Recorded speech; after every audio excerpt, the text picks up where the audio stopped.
Welcome to another episode of The Catholic View for Women. I'm Teresa Tomeo, along with my co-hosts Elena Rodriguez and Janet Morana, and we're so happy you joined us. This is a very important topic. This is actually part 2 of our discussion on restoring integrity, on marriage and pornography and the impact it has on all of us. And Janet, you were very open in our last segment about your own challenges and struggles where pornography came into your marriage.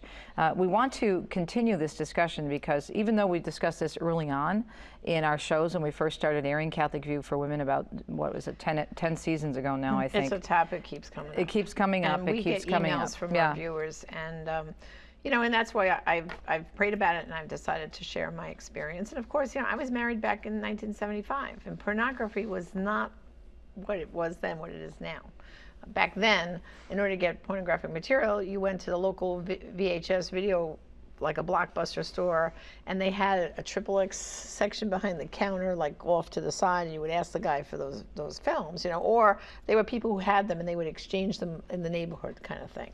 Of course, there were the pornographic magazines, but all this internet has flooded it, and also TV back then was not pornographic like it is now. I mean, the amount of times you see sex on TV nowadays and really pornographic material, it's very common, you know, and so when I was married, there was no knowledge of this stuff, and I didn't realize it. And of course, I was away from the church, which is an added complication. And when I came back to the church and started embracing the teachings of like Humana Vitae and things like that, and I realized there's something wrong. Well, it affirmed, as you were saying in the last episode, what you were already feeling. You couldn't put your finger on it in terms of the understanding of it from a Christian or a theological perspective, but from a woman's perspective. I was feeling objectified in my marriage.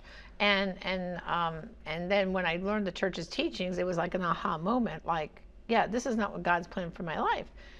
Try to discuss it with my husband, try to get him to understand, but it was a blame game. Like, oh, this is you, you're being, you know, polypurebred, and you're this and that. And it just went on for years further until eventually we ended up separating because it got unbearable. It got unbearable. And when I finally met Dr. Peter Klopanis, who we're going to go to a clip in soon, I was, where were you when I needed you? Because, you know, he opened up the whole world to me through that interview to say, yeah, there are good therapists out there that could have helped, and there are ways to address this, but I had no knowledge. I felt all alone. I don't know if there were the therapists back then, though, in the 70s. That's what I'm saying. Because they weren't even dealing with this. They weren't dealing with addiction at that point. It didn't happen. Right. And so why don't we take a look at this important interview from Dr. Peter Klopanis. He's an expert in this field, and we'll discuss this more after this interview. When a woman discovers that her husband is using pornography and or even maybe addicted to it, my first piece of advice is to seek professional help.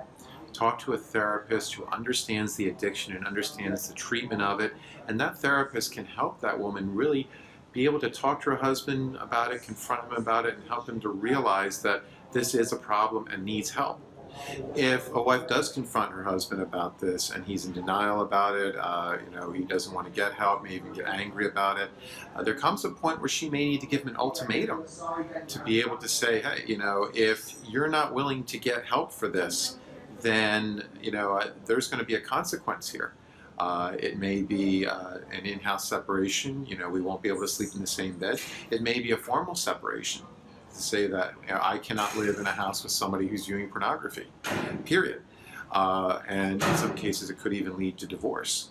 But a woman needs to really put her foot down and say, you know, it doesn't matter whether a person may be addicted or not, even if they're just using pornography casually, that she will not have that in her life, she will not have that in her house. One of the things that normally brings men into treatment is some type of crisis. Either their wives have threatened to leave them, or maybe they've lost their job, maybe they've even been arrested for some type of illegal activity. This is what often will bring them into treatment. And of course, I work with them and their wives.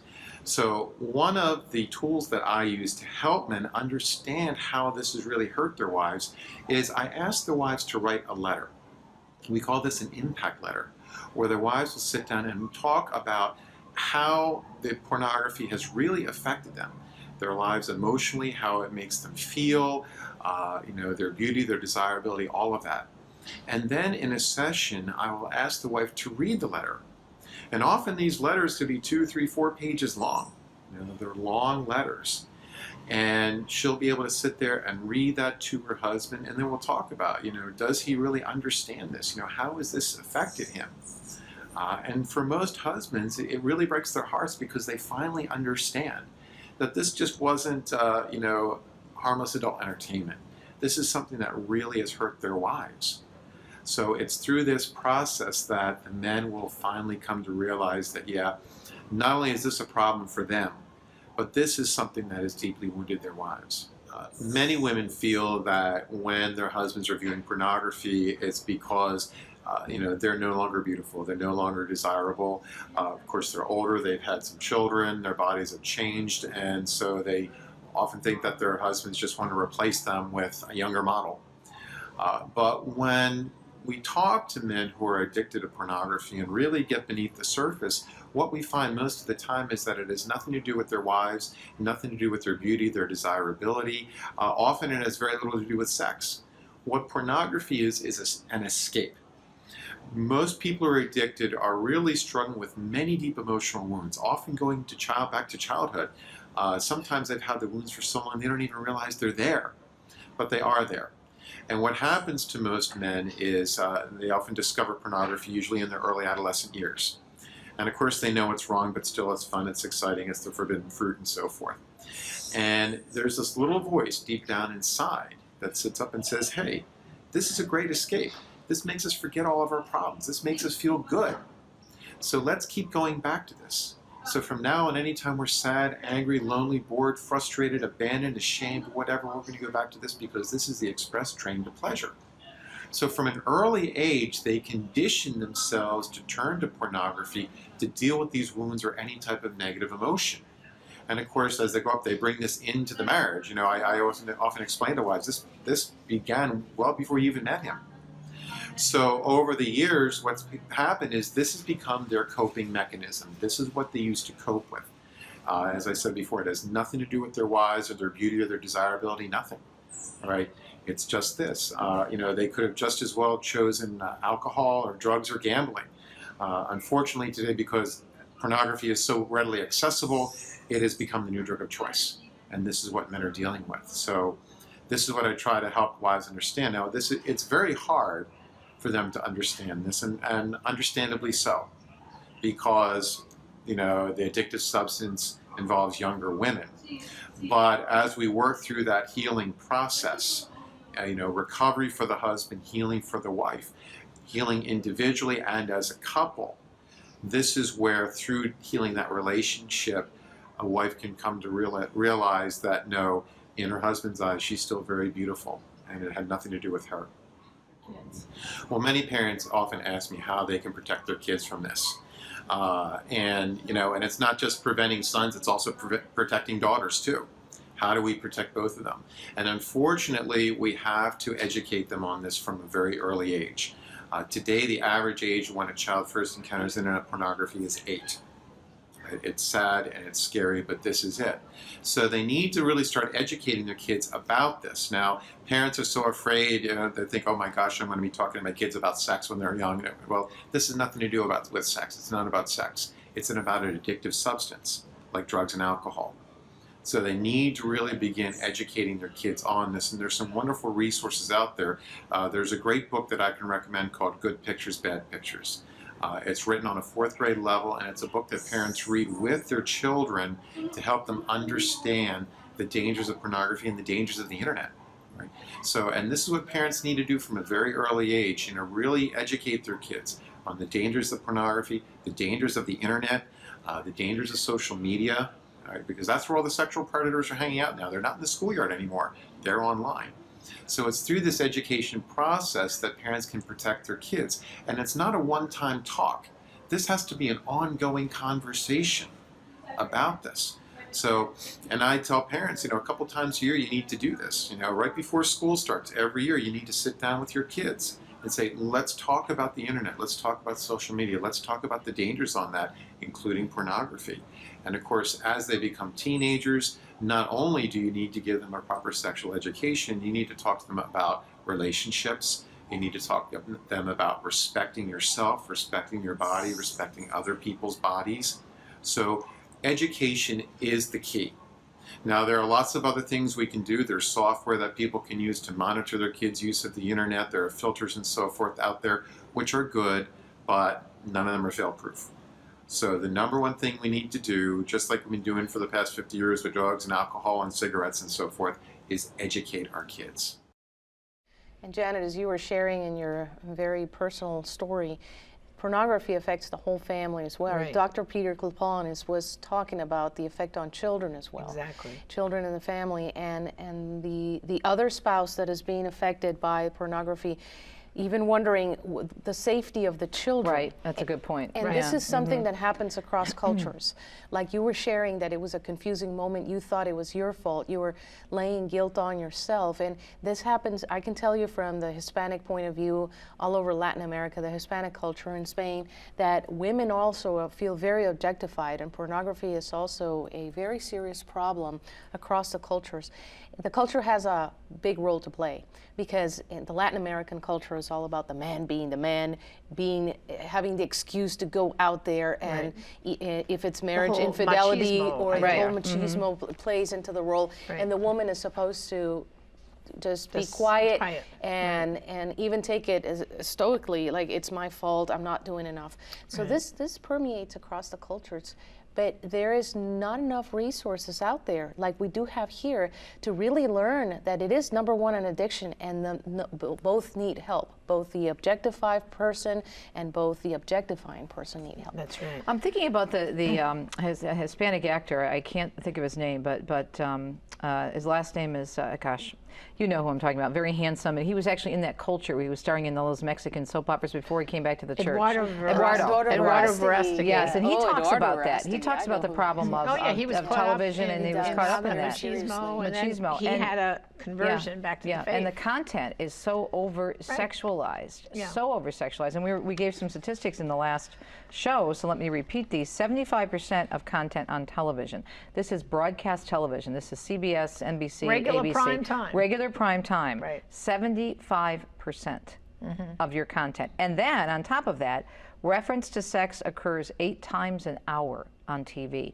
Remember when you and I were growing up, when we think about the 70s, right? I'm thinking of the 70s. We had the Partridge Family, and Bewitched was probably still on, and pro sitcoms that were had actually couples even in married couples beds. in separate beds. Right, right. Yeah. And you think of it now, and what's happening even in daytime TV. Right. It's just off the charts. Terrible. It really is. And so this whole thing, it's everywhere. And when you were talking about the 70s, remember when we were growing up, things were in, as we mentioned in the last episode, they were either in a bookstore, or people would go and the magazines Behind would the have the covers counter. on them, and they would get them. And there was a division. That's a good And if point. they bought a magazine, the guy behind the counter, they had these brown paper bags. They would they would slip the magazine in and sell it to them. So everything was kept very hush-hush and quiet. You know, it was almost like these guys would be winking at each other. Oh, you want that latest thing? Wink, wink. See me later, and I'll give it to you. And then after that, we had the video stores, which are non-existent now because of the internet. We had video stores and the XXX section in the back that you had to go into. And they sometimes even would give you a key. It wasn't even open. And then now we have everything, and this is a real important thing for parents, which is what he was talking about, the phone. Everything is accessible on that phone. Right. And you know what I find, which to me never ceases to amaze me, because I do a lot of talks, as you know, on media awareness. I will ask parents, especially if I'm speaking at an assembly for Catholic parents through a Catholic school or a public high school, how many of you allow your children, let's say if they're 13, 12 years old, now kids are getting cell phones at 8 and 9 years old, which I think is insane. It's ridiculous. How many of your kids have cell phones? There, all the hands go up. How many of you monitor what your kids are doing on that cell phone? Their hands are not up? No, maybe 1 or 2 hands. And then I ask, how many of you have placed restrictions on texting, the amount of texting, whom they text?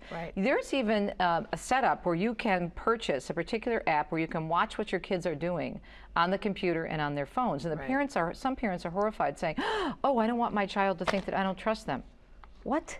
we are just giving a little snippet of what is out there in terms of media believe influence. me, they're trolling for them. Exactly. They're going to get them. yes. And you're worried about your child thinking about the child trust? is not necessarily out there looking for it, but they're being trolled, and things are going to pop up and pop up. And this is why, you know, the computers should not be in their bedroom. It should be in a central place, like in a family room or a living room. There should be one, like a desktop computer there for everyone to access. They should not be allowed those iPads in their bedrooms. How many kids, I mean, even I have grandchildren, little ones, and my daughters give them the little iPads, Right. and they're there with, and they download the right little games. I mean, the kids are swift. At 3 years old, my granddaughter comes. Right, you have a problem with your phone, give it to a child. They'll fix it in 2 seconds. I'm serious, they do. It's true. But you know, you have to also safeguard them and have blocks on on all these devices. You can put blocks, you can put all kinds of things, just like you can block things on your television, and that's another source, because with all this Netflix, Hulu, and all these other things. And kids so know much how to gets into access the it. home. And when parents say to me, well, I don't want my children to think that I don't trust them, it's not that you don't trust them. You're You protecting don't trust them. the people out there. And you're protecting And I'm them. sorry, but children are vulnerable. Even if your kid's the brightest kid on the block. Right. The section of the brain, I'm not a psychologist, but I've interviewed, and Dr. Ray Grundy and even Dr. Peter Klopanis has said this many times, the section of the brain that recognizes harm and danger is not developed until late teens, early 20s. That's right. So your child is not only mentally but physically They're equipped to handle vulnerable. that. They're very vulnerable. Vulnerable. Be a parent, don't be a Be an friend. advocate. Now think about it. Okay, I'm 100% Italian. My mother is from Jersey.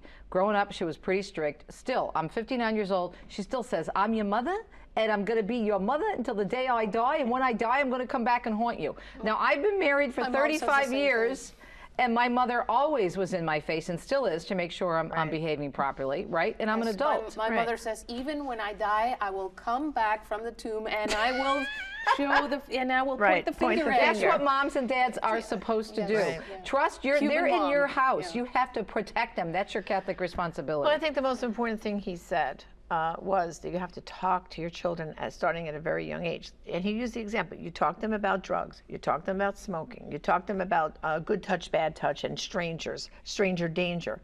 This is another topic you should be talking about. But you also need to say no once in a while, too. Yes. And it's not a bad word. No is a 2-letter word, not a 4-letter word. He gave us a good resource, which was a book called Good Pictures, Bad Pictures for about 4th grade and up. Highly recommend that. I mean, he's recommending that. You're giving the resources. You need to start that discussion with their children when they're young to protect them. I can remember talking with our niece, Erica, who's a mom of the 2 most beautiful twins in the world, Francesca and Liliana. You would never talk about I know, I never talk about them. But they would watch a lot of films when they were even little. They're almost 3 now, but they would watch these little fun little movies, good movies, clean, wholesome, kid movies. But she would have them watch a movie right before they went to bed, and she could understand why they weren't sleeping. And then I told her, I gave her some research and told her to look it up on American Academy of Pediatrics, and she said, oh my gosh, Aunt Teresa, this makes so much sense. And so she stopped watching the movies with them before they went to bed and had them, doing books and settling down. Read a book. Read a book, getting them quiet makes all the difference in the world. So there's all these things that you can do as a parent, an active parent, to prevent the pain. And you heard Janet's story, and we'll probably talk a little bit more about that when we come back. We have to take a break. Great discussion, ladies. We're focused now on healing. Yes, we're focusing on healing now. We mentioned how you can heal in the family and protect your family. More on that when we come back, and we have a ton of resources for you as we continue our topic on the Catholic View for Women on pornography. Stay tuned.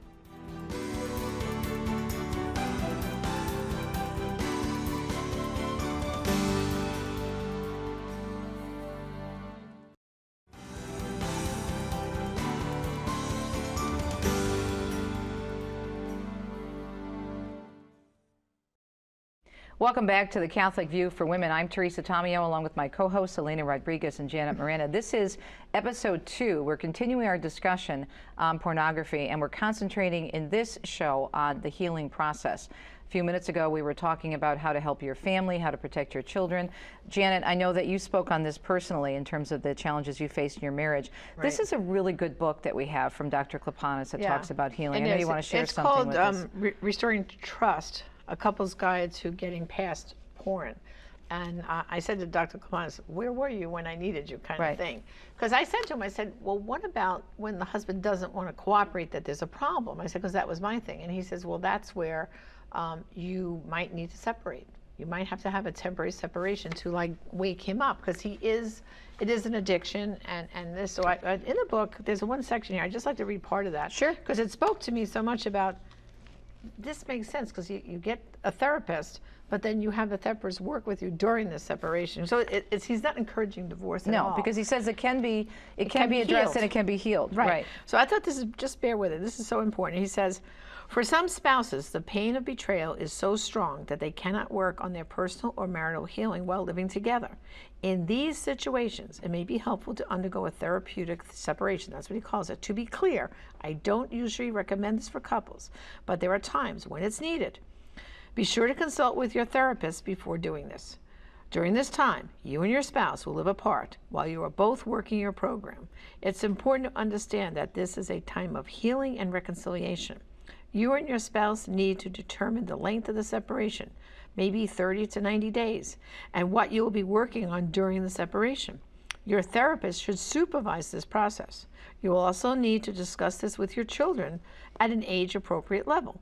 Be sure to reassure them that the purpose of the separation is to help heal and restore your marriage, and that the separation will be temporary. Your therapist can help you with this. While separated, you should and still will attend your marital therapy sessions and work together daily on healing. This means calling each other at least once a day and getting together regularly to work on your marriage. For example, you could get together daily for lunch or coffee. This can also be a time to renew your love for each other, like a new courtship. And at the end of the separation period, you'll assess your progress with your therapist and determine if you are ready to live together again. So there you go. Yeah. So, it's really, that's why I love this book. It has such good advice. Practical advice. Practical advice throughout it. And it's a resource I didn't know about. And I like because I asked him, I said, well, suppose the husband doesn't want to cooperate. He said, start by writing that letter of your feelings. Because very often, if you try to speak to them about it, now you're going to be butting heads, and it's going to be confrontational, and it's going to be an argument. Emotionally terrible, and you're going to be a mess. He said, I first recommend you write a letter, but strong but loving. Tell them what you think the problem is. Tell them, maybe I've contributed to this problem in a way unknowingly. I want us to work on our marriage. I want us to be together, but we have to seek help together. And you lay it all out in a letter then, and give it to them. Well, it's kind of like somewhat of an intervention, because if you think about so many of the stories of people who are addicted to drugs, and this is a drug, as he explained, because of what, as you said earlier in the first episode, Elena, the chemical reactions, especially in a man's brain and a man's body, it's similar to crack cocaine. That's how strong it is. And think about how you have to intervene when someone has a problem with drugs, right, and how serious it is. Yeah. And so, I think this is the kind of advice that, again, I can benefit from it. But the other thing he points out, which I don't have to read the whole section, is, but really ended up being in my case. The first few years of the divorce and separation were difficult. But my daughters at that point were all in college. It's kind of like I was biding time, like how much longer am I going to deal with this? And he doesn't want to deal with it. But looking back now, it got better. And so now we can be in the same room together. We can be at family functions together, and we now have grandchildren. So we do things with the grandchildren together. Just, we don't live together because of the fact that he still doesn't want to acknowledge that piece of our lives. But yet, we've restored a calm in our family. That's been restored. He goes to church again now. And so, I'm happy that at least that's come back to our marriage. Yeah, and I think too that some marriages can be healed, and that's what Dr. Kaplana says. And there are some cases, if the person is not willing to address it, then the person has to make that decision. It's not an easy one, but it's And for the protection of the children. And when I talk about the children, I'm not just saying teenagers or young children. Also adult children are greatly harmed. You might think, oh, they're adults, they're on their own, they're in college, they have their career, they have their life.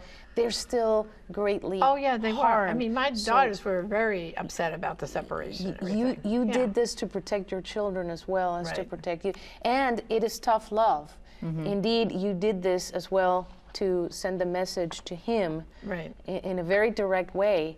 Because if you would have kept on engaging, it would have made it worse. So it is tough love. it is, you did him a favor. Yeah, and I still acknowledge him that he's my husband. You know, the divorce is just a piece of paper from the government, really. As far as I'm concerned, as far as God is concerned, I'm still married to him. I'm not going to seek an annulment. I don't date. I don't do any of that. I live a celibate life, you know, and that's how I see it. I've spoken to my spiritual director many times about this, and I'm very comfortable in my life, you know, because now peace has been restored in our family. And even though he doesn't want to address the problem, at least we're in a peaceful atmosphere. And, and that's what I would suggest to someone who can't follow I mean, Dr. Klopanis' idea is the best medicine and the best idea, but sometimes, like he said to me, sometimes, Janet, you hit a brick wall and they don't want to cooperate, then you have to go that route. Right. And he says, you know, in the divorce, the best thing is, in time, if you can restore like we did, the relationship for the sake of the family. Let's go, Janet, to the resource section, our homework, because this is a great topic, and thank you again for sharing. And also something that we have such a great staff here that works behind the scenes as well as on camera with us, but Mike Solari, one of our great photographers, I work with him every year at the March for Life. He's awesome. He wanted us to remind the viewers as well, as we said in the first episode, that this is a grave sin. This is where there are all kinds of problems that are associated with it, which is what sin does to us. But the Catechism is very clear. If you look up, just do a Google search, Catechism of the Catholic Church and Pornography, I think we have the paragraph listed in our resources from the last show. It is a grave sin, and people need to be aware of that. That's right. And sin is never singular. Exactly, as John Paul II said. So exactly. thanks, Mike. So quickly, the homework is, of course, this wonderful book, Restoring Trust, A Couple's Guide to Getting Past Porn by Peter Klopanis, available at the EWTN Religious Catalog, EWTNRC.com. You can also check out Crossing the Gold, The Porn Trap, which is a DVD from the Crossing the Gold show, seen on EWTN. Again, that's available at EWTNRC.com. Listen to The Porn Myth, a radio show at Catholic.com. And of course, go to the Catholic View for Women for all the information on these shows. All the resources will be up there after the show is aired. And finally, go to the Catholic View for Women on Facebook and like us. And thanks again, Janet, for your transparency on this very sensitive issue. And we know there's probably many others struggling. So please, as Janet said, like us on Facebook and share your story. Maybe you're in the process of healing your marriage or you're still struggling. We'd like to hear from you and offer our help and our prayers. Thanks for watching The Catholic View for Women, and we'll see you next time on The Catholic View. Again, as Janet said, don't forget our website, thecatholicviewforwomen.com. On behalf of Elena and Janet, we'll see you next time.